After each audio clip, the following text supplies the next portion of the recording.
Good morning. 1, 2, 3. Ang ganda, 'di ba? Pero behind that, mayroong kumagat. Ayan. Sana ba 'yan? Kinagat siya kahit na nakabalot. Bakit kaya kinagat mo pa? Nabalot ka din na naman. Ayan. Sayang, hindi na natin yan mapahinog.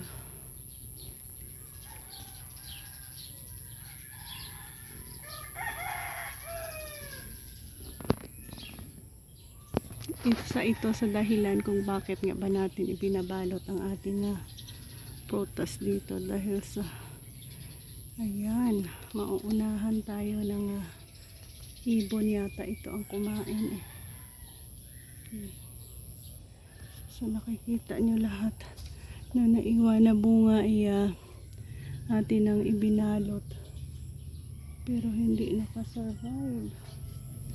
So na-miss interpret natin ang siguro ito kaya niya pero yung green na ibinabalot natin so palitan natin at atin na lang itong kukunin kasayang din naman. Tanggalin na lang natin ito so dahil sa kinain ng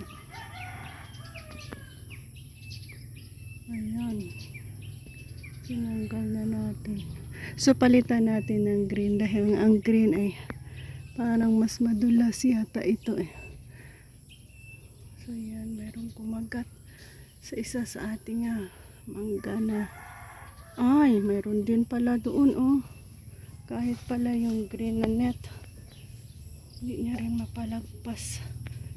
Dito rin mayroong kagat. Kaya niyang kagatin ang net natin.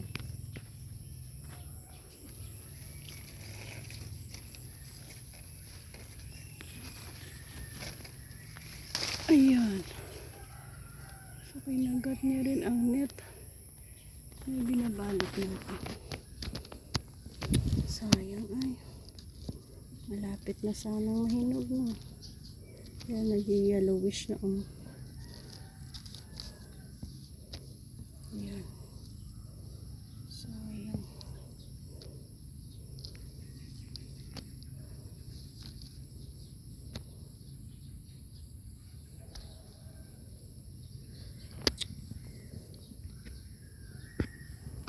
Ayan, subukan ulit natin. Alanganin pa kasing harvest yan Subukan natin palitan ng plastic.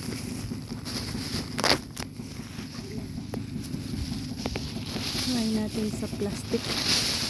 Baka sa plastic na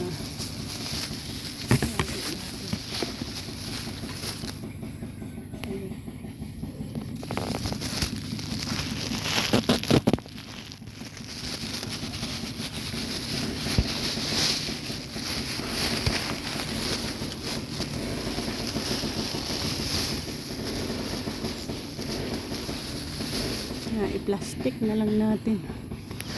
Ganitong paraan baka masave pa natin hanggang sa mahinog sila. Ayan at atin lang nabalot lahat. Hoping na hindi na naman tayo maunahan.